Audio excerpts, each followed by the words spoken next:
Happening now, new details emerging after top national security officials briefed House lawmakers on those U.S. strikes on Iranian nuclear sites.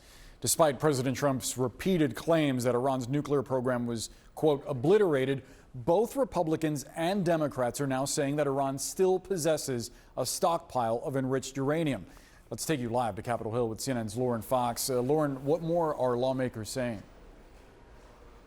Yeah, behind closed doors, Republicans and Democrats both told me that this was a professional briefing, that they were able to ask a series of questions, and that there really weren't the kind of political fireworks that you might see after the kind of drama and frustration that has unfolded in the previous days in the reaction to the fact that this had been postponed for so long.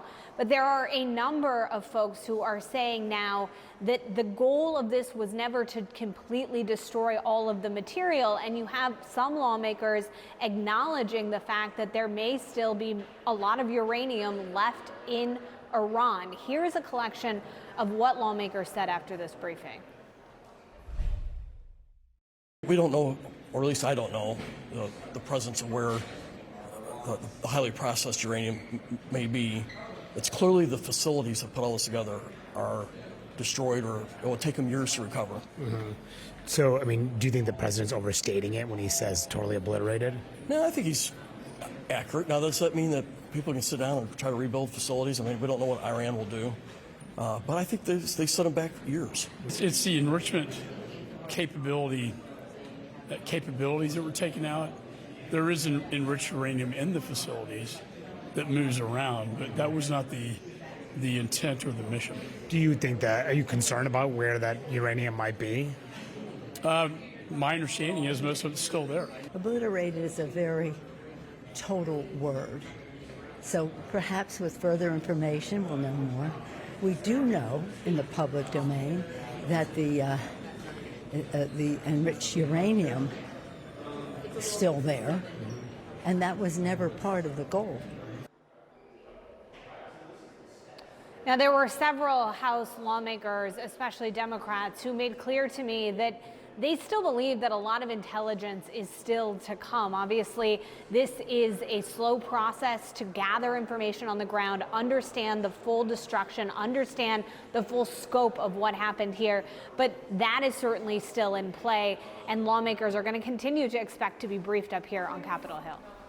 Lauren Fox, thank you so much for the update. Brianna? Let's talk about this more now with pollster and communication strategist Frank Luntz. You are a message guru, and so I really want to ask this question of you. This word, this focus on obliterated, how are people receiving it, and did the president maybe step in it by using that word and making it something that is maybe harder to sell with all of this debate around this word? It's a mistake, and what I don't understand is why they didn't clarify. Is Iran stronger or weaker today than it was 7 days ago? Is Iran more or less capable of threatening its neighbors, threatening the U.S.? On all these key questions, the Trump administration was successful, and I want to articulate this very clearly. This was a successful mission until you set the bar at obliterate, which is it's very hard to say and it's very hard to actually do. And that was never going to be part of what this was about. If you bury all that nuclear capability that deep in the mountain, what does that say about you? This is not peaceful. This is not what Barack Obama, when he negotiated the agreement, this is not what was supposed to happen. And the U.S. held Iran accountable, and they were successful in pushing that back months, if not years. But when you set the bar at obliterate, when you basically say that you have to eliminate everything, it's impossible to do. So here he is successful, and yet he's on the defense. And it's his own messaging mistake. You're saying that he should have said, look, they generated all of this nuclear material even though there was this joint agreement. Exactly. But he had pulled out of the joint agreement. But it was still, but Iran has been saying since that day that everything it's doing is peaceful, and obviously it's not. And Iran was saying that it's not a threat, and obviously it is.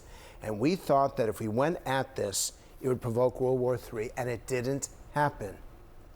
And the only reason why he's not getting credit for it is because of that one word, Pay attention to your language. Your language is your life. Hit maybe a mismanagement of expectations, right? The expectations game is so important in messaging here. According to new CNN polling, a majority of independents, 60%, disapproved of the decision to take military action in Iran. That was before conflicting assessments of the mission's success. What do you think about that? And I'm not surprised, because in the end you have to explain why. And this was a surprise to the American people, and I don't feel like that statement that he gave, the 3 minutes that he spoke on, what was it, Friday night, that he didn't set the context enough. That when the American people are listening, you have the responsibility to explain why. Why, when, where, and how. And he did it well. And the people who ran that mission are heroes. And the one thing that I don't understand, and maybe you can explain this to me, you've been doing this for a long time, why are we not celebrating these people? These are heroes. They took their lives in their hand. They went there on a mission that was incredibly dangerous. They came back safely. They did their jobs well. Why are we not celebrating this success? And the answer is because we raised expectations to a level that it could not be met. And there's a lesson that I will use to teach my students, to teach the people watching right now. Say what you mean what you say, do what you say, and don't overpromise, because in the end, that'll undo your credibility. I also want to ask you about independence when it comes to the big, beautiful bill, which is, it's such a critical point right now on the Hill. That's another example. Big, beautiful bill. Okay, but that why aside, are we doing this? Why okay, but why Frank, do we, why do we that talk aside, like this? okay, that is because that's what Trump is calling it, right? But that aside, and the Democrats have other things they want to call it. They don't believe it's a big, beautiful bill. But that aside, there are Republicans who are looking at this, and they have a lot of concerns. There are concerns that when you look at the cuts to Medicaid and other programs, and you look at some of the tax cuts, many of which will benefit the wealthy, that this could be their Obamacare. And when you look at independents, an analysis of 4 recent polls by Arzak Wolf shows that they oppose this bill by about 3-1. But the key here is, once again, to explain the attributes and the components of it. Does it increase accountability? Does it increase enforcement? Does it actually cut or simply slow the rate of growth? I went through this in 1994. I'm old now. And I remember when they did this to welfare. They were increasing welfare. They were increasing Medicare from $4,800 to $5,300. An increase, 48 to 53, but they weren't explaining it that way, so the public thought that it was being cut. It's simply, in many of these cases, they're cuts to the rate of growth. So yes, was more money promised? Yes. But are we spending more money? Are we investing more money? The answer is yes. And in the end, the Republicans are correct that we believe in the requirement of work, that this is a core part of the legislation. But you know what? No one's talking about that. And the Democrats are correct that they don't want anyone left on the side of the street because they cannot afford health care. Both political parties are in jeopardy of misunderstanding what is happening right now, and whoever's the better communicator is the one who wins that battle. Always great to talk to you, Frank. You said you're old. I say you are wise and young at heart. And thank you so much for sharing that wisdom with us. We appreciate it.